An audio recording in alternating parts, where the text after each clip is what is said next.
If you're vulnerable to psychic damage from roguish language, stay away from these gibbering mouths.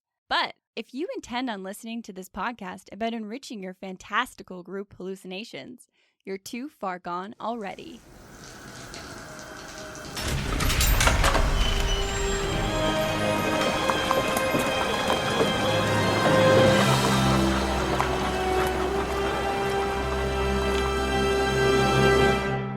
Your next game is going to be all skill, baby.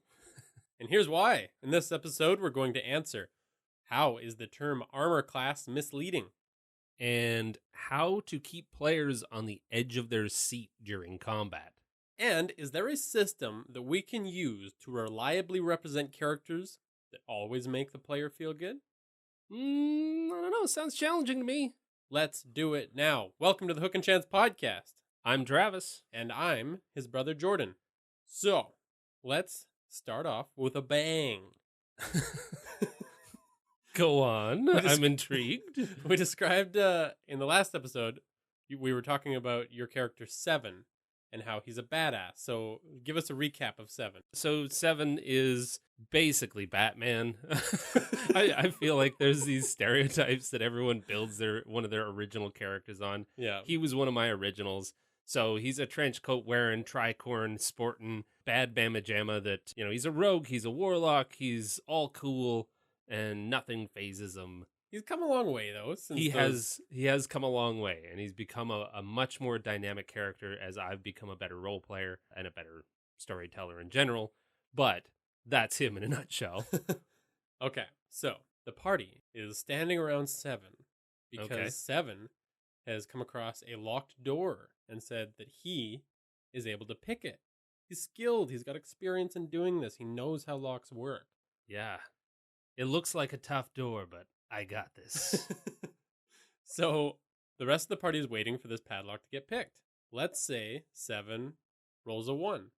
Which I don't. I never roll ones, by the way. I just take a piece of sandpaper and I scratch that number off. Just weight your dice, whatever it takes.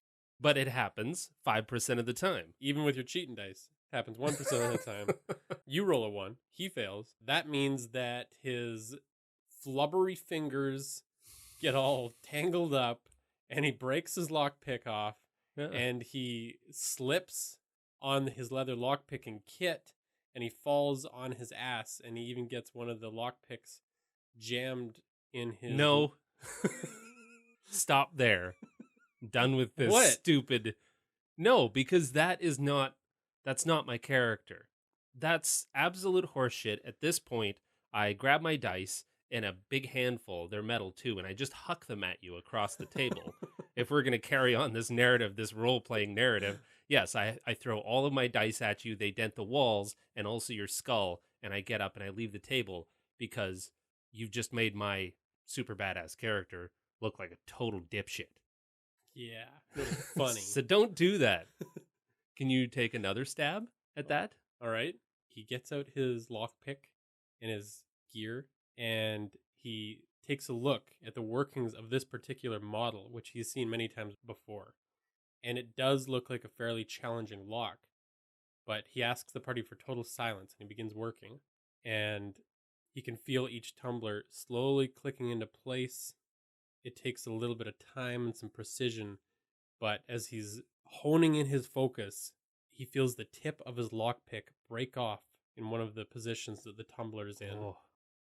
And he pulls his lockpick out, and that was the last one in this kit that had a working tip. So unfortunately, that lock is jammed in position. All right. This is something that does not result in a table flip for me. Thank you. I appreciate that. Introduced a little bit of character skill in there. Sure. And yeah, he is skilled at lock picking. He's got a +4 in it. Yeah. So hell yes, he should. So that's what this whole episode is kind of structured around, is how do we do this in a more consistent way? So let's hit up that strategy stateroom. I'm already there. This is the strategy stateroom, where inventive and cunning tactics are crafted for when they're needed most.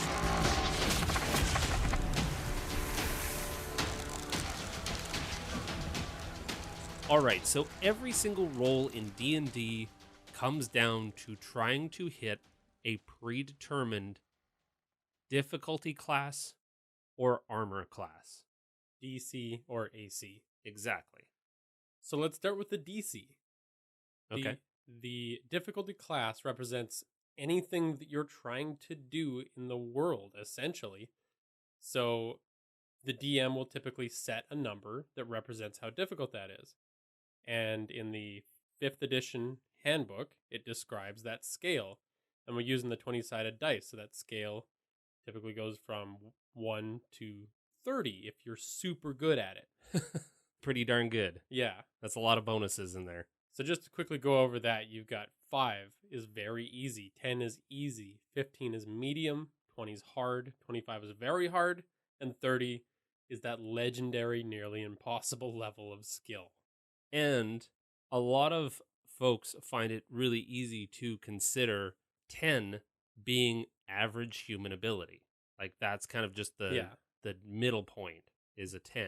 It helps me to visualize how difficult something is. Yeah. And then on the flip side, you have armor class, which is essentially a measure of the skill of the attacker versus the skill of the defender. And it's basically the same thing as that difficulty class. It just represents a person's ability to defend. It falls in that same scale of 1 to 30. It's like if somebody has an armor class of 20, they're very good at defending themselves. If they've got an armor class of 5, they're almost a brick wall and they're super easy to hit. So the challenge that I find with the naming armor class. Yeah. I mean, this is open, I'm sure, to a lot of discussion, but my problem with armor class is that we tend to take it as literally meaning armor.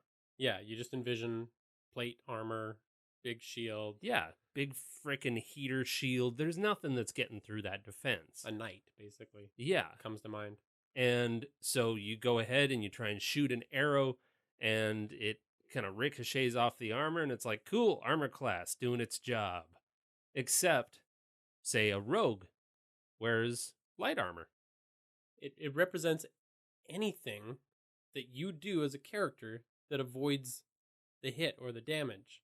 So you have to take into account this idea that the rogue makes up a lot of their armor class with their dexterity. Yeah. And their ability to dodge and move out of the way and stay nimble and use their very light armor to their advantage. So they still get a slight bonus from their armor, but the majority of it is coming from their ability to move quickly. Yeah. So now all of a sudden that whole armor class idea, it becomes a little bit more muddled, a little bit more ambiguous. Where is this AC really coming from? And so I think that's why a lot of people fall into the trap of describing every single hit as hitting an armor.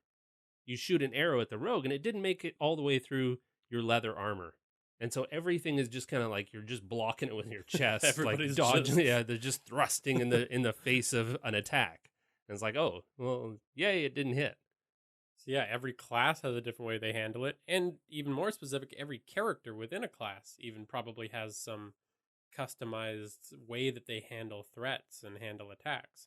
But if you're always just considering armor class as armor, your methods of describing how that hit didn't land or did land becomes a little bit shallow. Yeah. Like you kind of, that can only last so long. You play 1 4-hour session and your abilities to spin on different ideas as to how you avoided or how you got hit, when it's all just, did it make it through your armor or didn't it?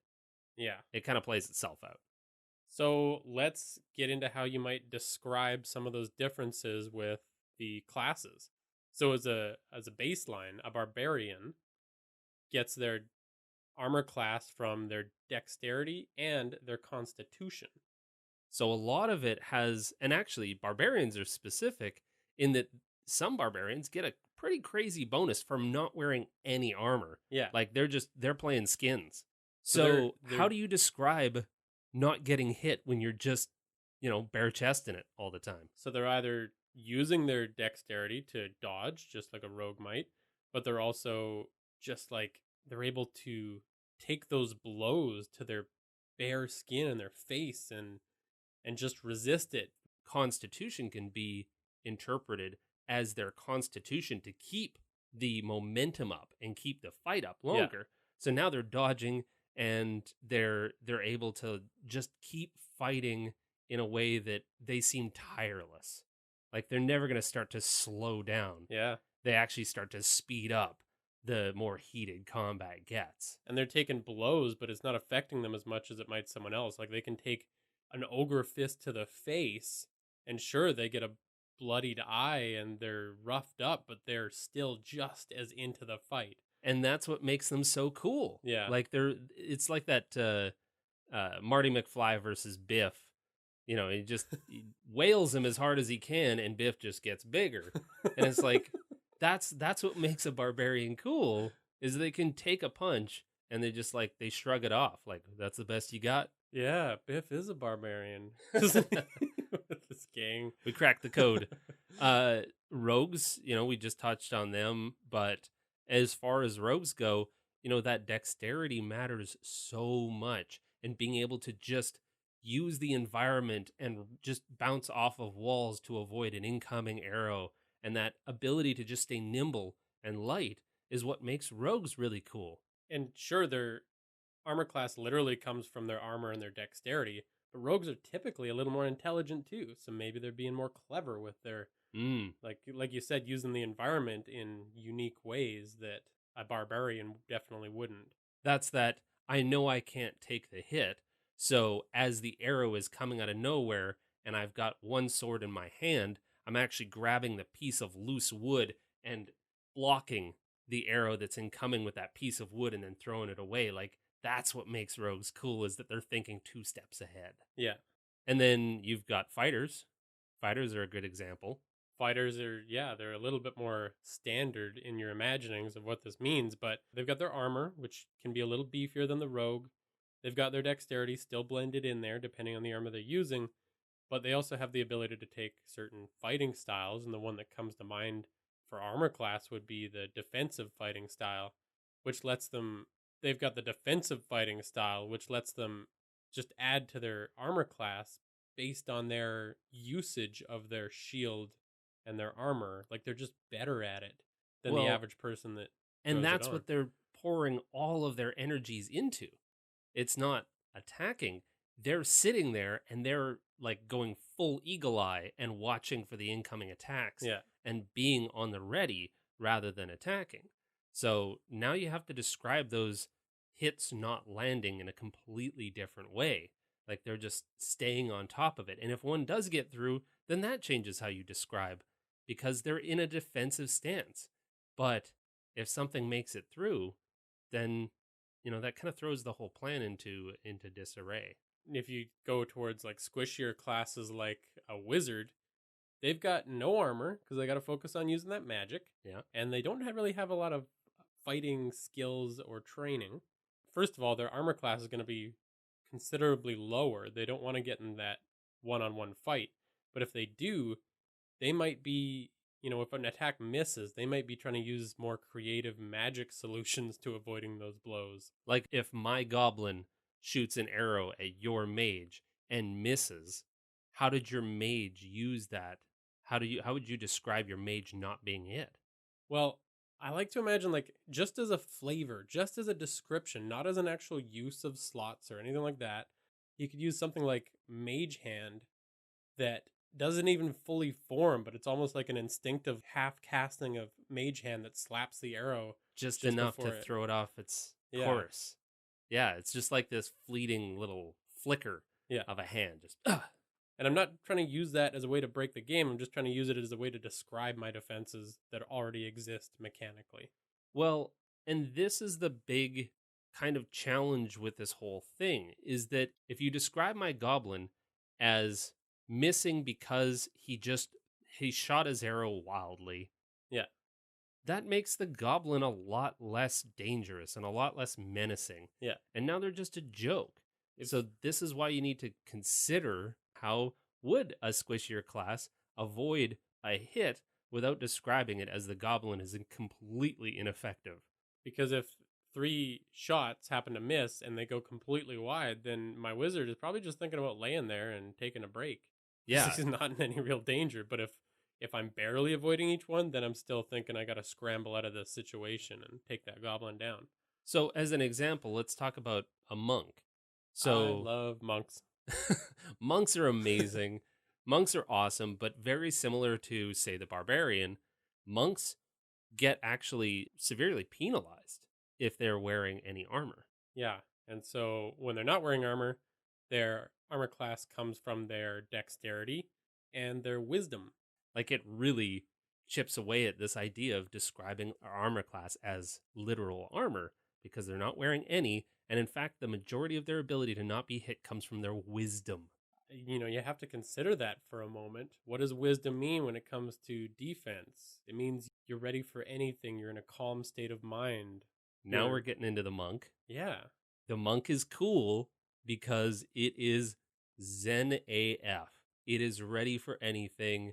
That monk is just walking through the battlefield with its arms crossed behind its back, and it's just waiting for you to attack it. It's aware of everything that's happening around it, and it's able to react before things are even happening. So the problem with the interpretation, so the first one is that interpretation that, like that goblin. So arrow gets shot, and the arrow flies wide, and that just basically means that whatever enemy, be it a goblin or a gnoll or a human or an orc, is just shitty.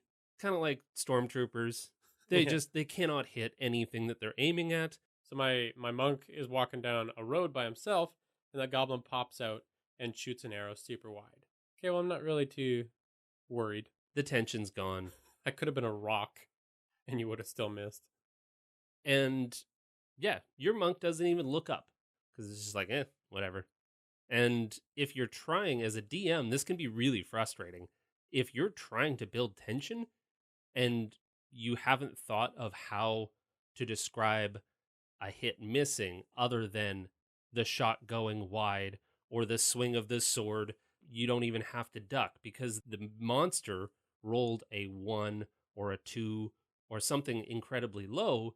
Your DM brain just goes to, oh, it was totally wide. It wasn't even a threat. But if you do that, then you've let all of the air out of your combat. And now it's not intense. Monsters are scary. They're good at fighting. They mostly just practice fighting, right? So the other interpretation is that luck interferes.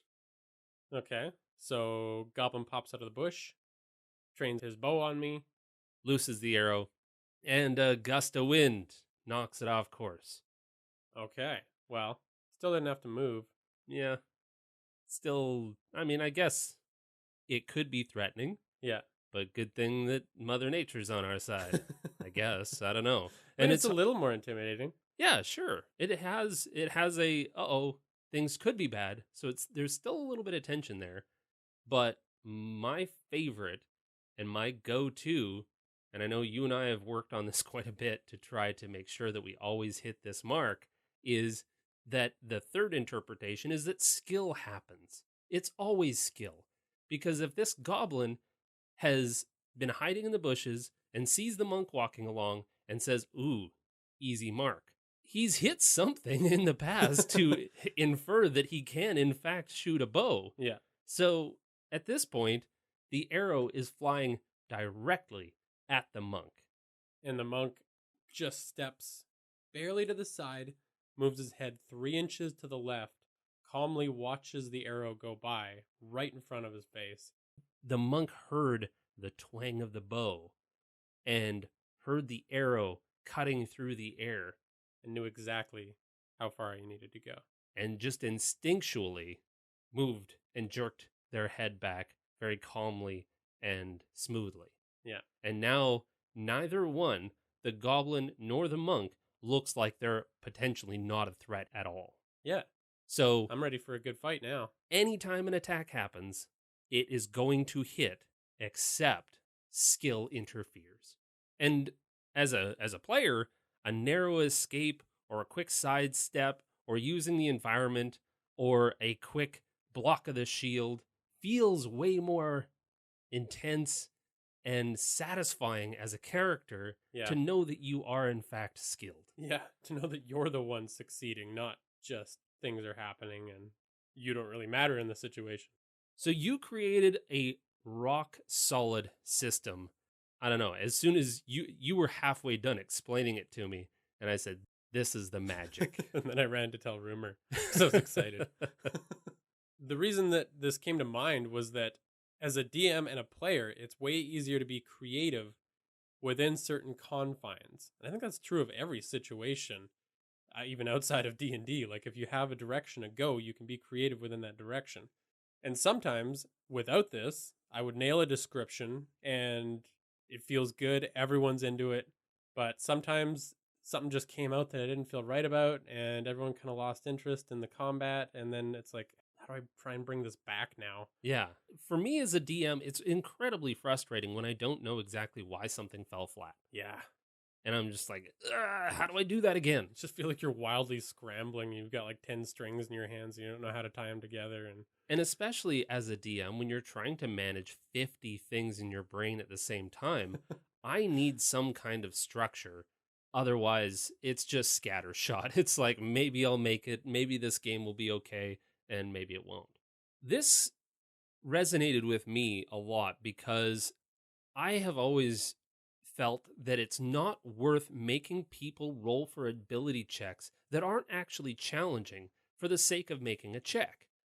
And it's really tempting as a DM to do that because people love rolling dice. Yeah. And every once in a while you just want to throw some challenge. But it results in, a ladder is leaning up against a building in an alley.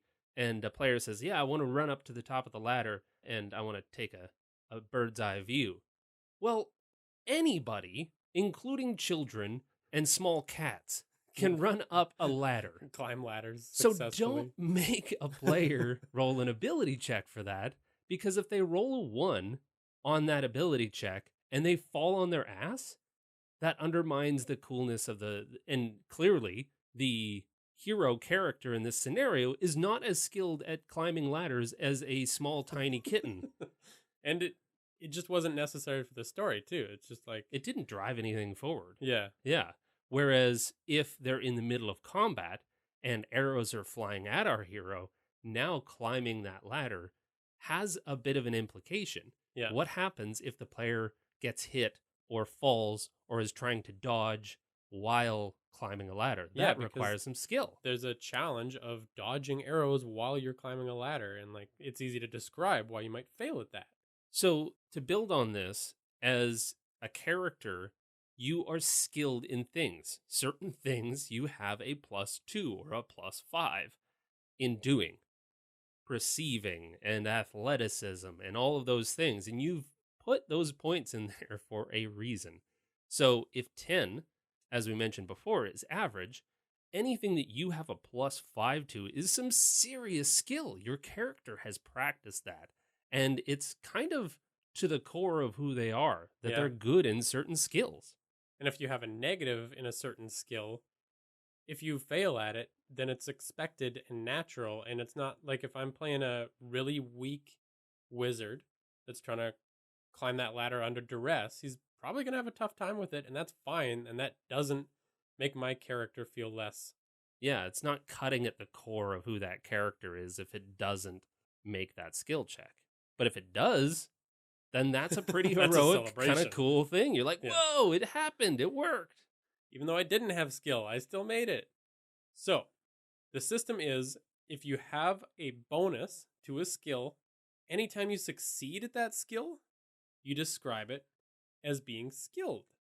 Anytime you fail with that skill is always described as having bad luck.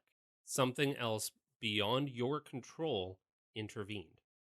And if you've got a negative to that skill, a success is always due to just getting lucky in spite of your lack of skill.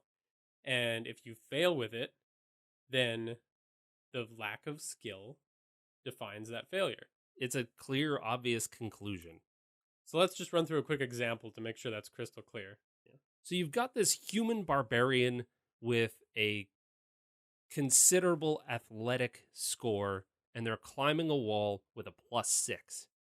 I'm always going to be describing this as knowing exactly where to plant its hands for a firm hold. This barbarian grew up in the mountains, and this is second nature. So it knows to plant its fingers between the cracks in each one of the bricks. Nimble, skilled, strong. Yeah.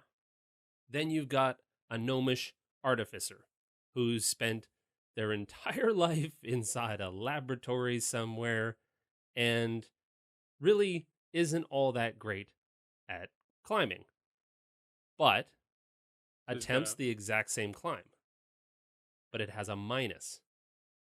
So, fairly weak character has a minus. If they try to climb the old-fashioned way, a part of the rock collapses, falls over its head, hits the board that they're standing on, and seesaw launches them to the top of the wall, where they are unbelievably standing at the top of the wall going, whoa! And that's if they rolled like a 19 or 20 and still... Yeah, so they roll high, they succeeded, and they just happenstance got launched to the top of the wall. In both scenarios, even though one was luck and one was skill, they both succeeded at climbing the wall.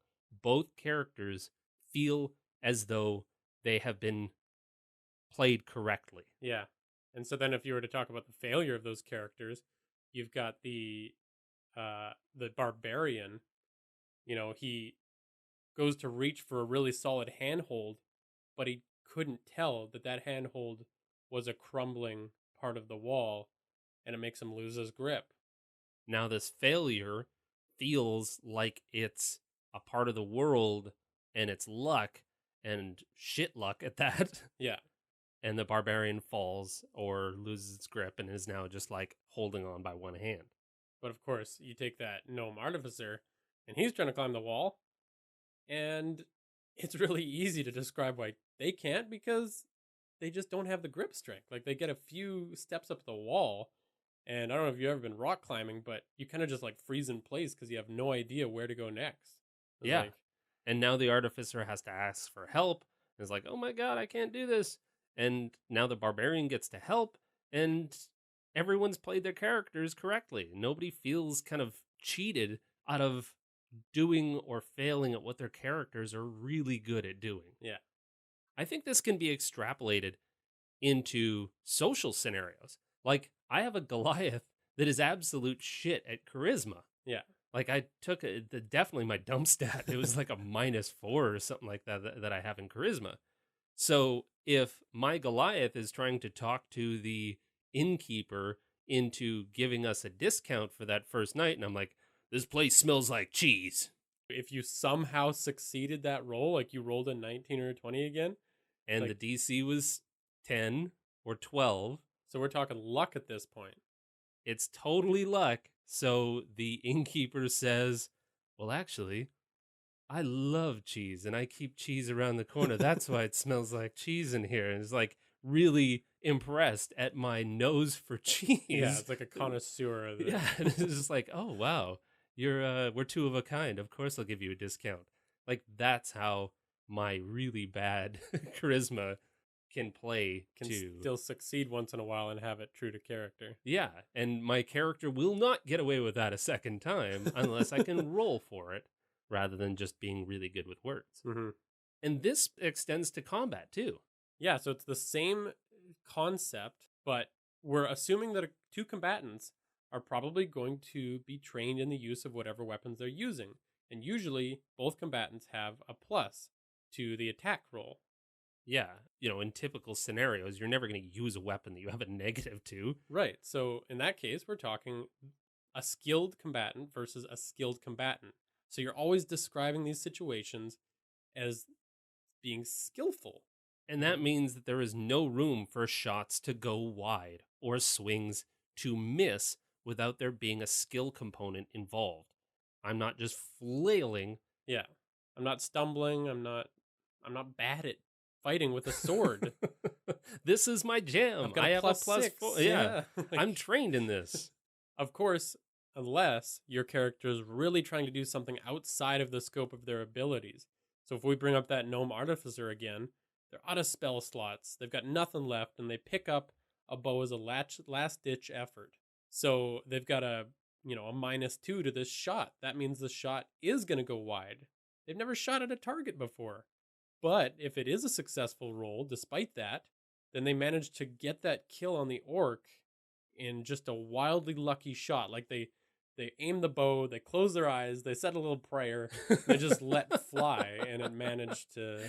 And the arrow stuck right into the orc as they were just bearing down on the party barbarian that's down on their last couple of. And that's what makes these games exciting. That's what makes fantasy so fulfilling and feel so great. So just to kind of cap this off, players can take a lot of weight off of the DMs by helping with the knowledge of their character and how skilled they are, and kind of helping to throw in those little narrative descriptions when they can. Well, a DM can't remember all of the pluses and minuses and things that you might have. So I truly feel like more descriptions of how combat plays out can be contributed to the game by players. And that's why their role in this is so important, is that players should definitely take a driver's seat when it comes to describing how certain attacks happened. Yeah. As long as everyone's on the same page, a success is skill-based and a failure is luck-based. Yeah. And it always feels fantastic. It never feels like a player is just stupid or dumb or bumbling. And as a player, this certainly brings me into the game more, because if a DM is doing all the describing, then as a group of players, you're just rolling dice and seeing what happens. Yeah. And if all of this is kind of agreed upon, kind of like we mentioned in our last episode about taking all of the wind out of an epic fantasy game, you're never playing Paul Blart Mall Cop where everyone's just kind of bumbling through combat. Everybody's skilled, everybody's adventurous, everybody's a hero. Every moment you're on the edge of your seat. Oh, yeah. Yeah, I cannot wait to find out how this is described. Again, going back to what we mentioned earlier, is that description of the success or failure comes after the assured hit. Nobody's taking pot shots just wildly without aiming. That arrow was going to hit, but skill intervened every time. Excellent. Okay, well, that just about wraps up this episode. So thanks, Tabletop Audio, for all of the sound effects that you hear in this episode. Definitely use Tabletop Audio. There's lots more coming out all the time. So you can follow us at Hook and Chance on Twitter, Facebook, Instagram, Discord, Reddit. Thanks for listening. And play great games, everybody! I want the world to know! Play great games! Please! And he's like...